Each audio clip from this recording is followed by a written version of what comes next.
गोपालगंज गांव गंगा के किनारे बसा एक छोटा सा स्वर्ग। हरे भरे खेत, आम और जामुन से लदे पेड़ और गंगा की लहरों का मधुर संगीत, ये सब गोपालगंज की शान थे। लेकिन मई की तपती गर्मी ने इस स्वर्ग को नरक बना दिया।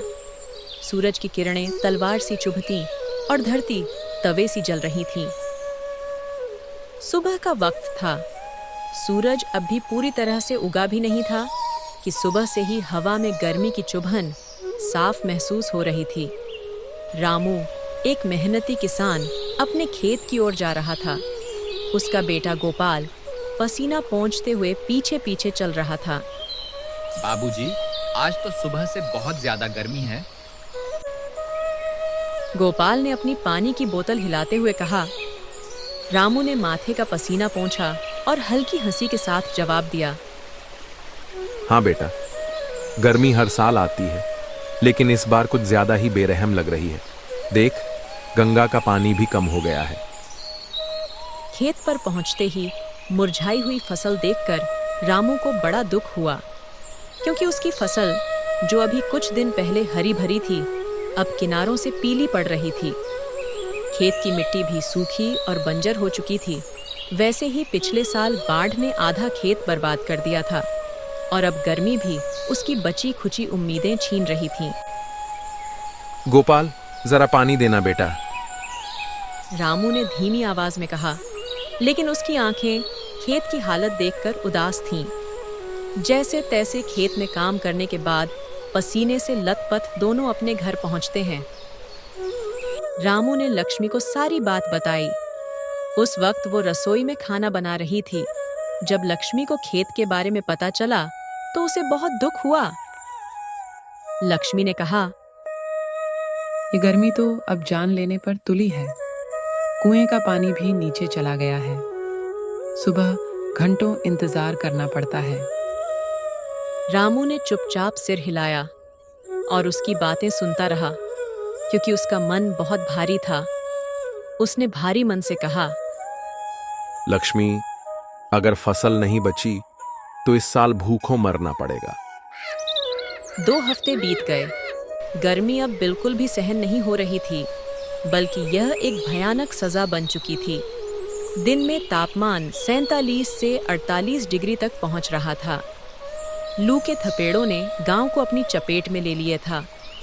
बच्चों ने स्कूल जाना बंद कर दिया था, क्योंकि बहुत ज्यादा गर्मी होने के कारण स्कूल जाते हुए रास्ते में बेहोशी छा जाती थी।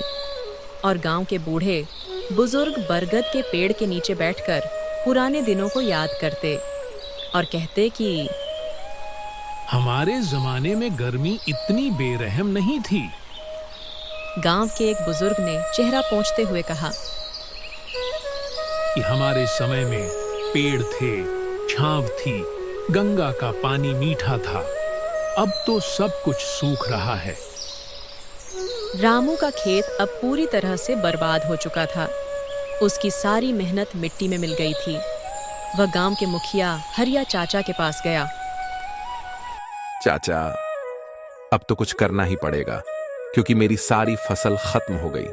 पानी भी बिल्कुल नहीं है और चारा भी नहीं है, जिसकी वजह से मवेशी भी मर रहे हैं। हरिया चाचा ने गांव में सभा बुलाई। गांव वाले इकट्ठा हुए। एक और किसान मंगल ने गुस्से में कहा, मेरे बैल भी बीमार हैं। बिना पानी और चारे के कैसे जिएंगे? सरकार को कुछ करना चाहिए। एक औरत चंपा रोते हुए बोली, मेरे बच्चे भूखे हैं। पानी के बिना खाना भी नहीं बन पाता। ये गर्मी हमें मार डालेगी।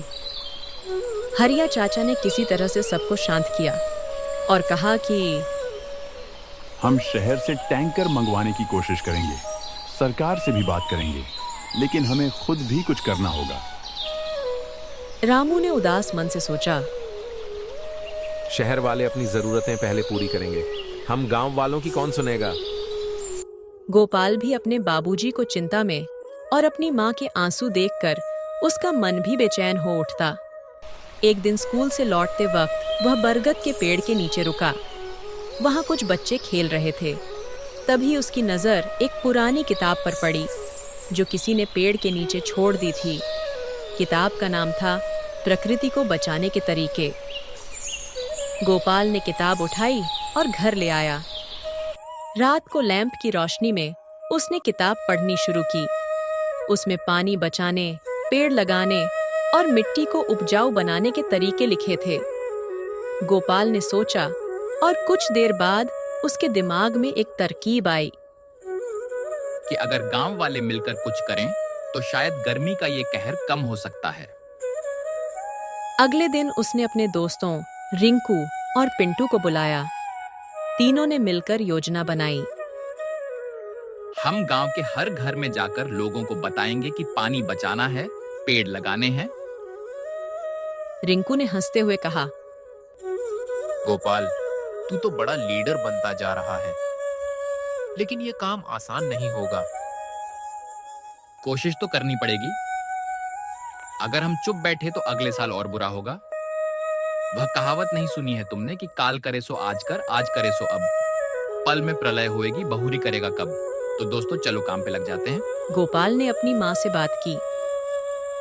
माँ, अगर हम पानी बर्बाद करना बंद करें और गंगा के किनारे पेड़ लगाए तो शायद अगले साल गर्मी इतनी नहीं सताएगी। लक्ष्मी ने अपने बेटे की आंखों में चमक देखी। उसने उसका माथा चूमा और कहा, बेटा, तेरा दिल बड़ा है। जा, अपने बाबूजी को बता, वो जरूर मानेंगे। गोपाल ने रामू को सारी बात बताई। पहले तो रामू ने हल्के में लिया। बेटा, ये सब किताबी बातें हैं, गर्मी को कौन रोक सकता है। गोपाल ने हार नहीं मानी। उसने किताब दिखाई और कहा, बाबूजी, ये किताब कहती है कि पेड़ गर्मी कम करते हैं। बारिश का पानी इकट्ठा करने से कुएं नहीं सूखेंगे। बस हमें मिलकर काम करना होगा। रामू को बेटे की बात में दम लगा। उसने हरिया चाचा से बात की। इस बार सभा में गोपाल को भी बुलाया गया। गोपाल ने गांव वालों के सामने अपनी योजना रखी। हम गंगा के किनारे पेड़ लगाएंगे। हर घर एक बाल्टी पानी बचाएगा। बारिश का पानी इकट्ठा करने के लिए गड्ढे बनाएंगे।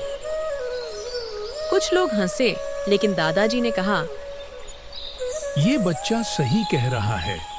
हमने बिना सोचे समझे पेड़ काटे, नदियों को गंदा किया, लेकिन अब ये सब नहीं चलेगा। अब सुधार का वक्त है। लक्ष्मी ने भी हिम्मत दिखाई।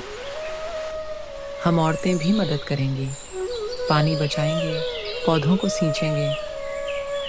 गांव वालों का जोश देखकर हरिया चाचा ने कहा, ठीक है, कल से काम शुरू करते हैं। गोपाल, तू हमारा लीडर होगा। अगले दिन से गांव में हलचल शुरू हो गई। बच्चे, जवान, बूढ़े सब गंगा के किनारे पेड़ लगाने में जुट गए। नीम, पीपल, बरगद और आम के पौधे रोपे गए। लक्ष्मी और चंपा ने घरों में पानी बचाने के तरीके सिखाए। हरिया चाचा ने शहर से पौधे और बीज मंगवाए। धीरे धीरे कुछ बादल आसमान में नजर आने लगे और कुछ समय बाद पूरे आसमान में बादल छा गए और एक शाम हल्की बूंदाबांदी शुरू हो गई। गांव वाले गंगा के किनारे इकट्ठा हुए। बारिश की बूंदें उनके चेहरों पर गिर रही थीं, मानो भगवान ने उनको उनकी मेहनत का आशीर्वाद दिया हो। लक्ष्मी ने आंखें बंद करके प्रार्थना की, हे गंगा मियाँ, हमारे गांव को बचा ले। रामू ने गोपाल को गले लगाया। बेटा, तूने हमें रास्ता दिखाया कि बारिश तेरी मेहनत का फल है। गोपाल ने मुस्कुराते हुए कहा, बाबूजी, ये तो शुरुआत है। हमें हर साल ऐसा करना होगा। उसके बाद गांव में खूब झमाझम बारिश हुई और बारिश की वजह से गांव को नई जिंदगी मिली। अब गंगा का जलस्तर काफी बढ़ चुका था। रामू के खेत की मिट्टी फिर से नम हुई। नए पौधे लहलहाने लगे। गांव वाले अब समझ चुके थे कि प्रकृति के साथ तालमेल बिठाना जरूरी है। एक शाम रामू, लक्ष्मी और गोपाल गंगा के किनारे बैठे थे। गंगा की लहरें शांत थीं। गोपाल ने कहा, बाबूजी, अगले साल हम और पेड़ लगाएंगे। हाँ बेटा, और इस बार गर्मी को हम पहले ही हरा देंगे। लक्ष्मी ने गंगा की ओर देखते हुए कहा, ये गंगा मियाँ का आशीर्वाद ही है, जिसकी वजह से सब फिर से हरा ही हरा हो गया है। गोपालगंज गांव की ये कहानी गर्मी के कहर से जूझने की नहीं, बल्कि उससे जीतने की थी। गोपाल की हिम्मत, गांव वालों की एकजुटता और प्रकृति के प्रति प्रेम ने गोपालगंज को फिर से स्वर्ग बना दिया।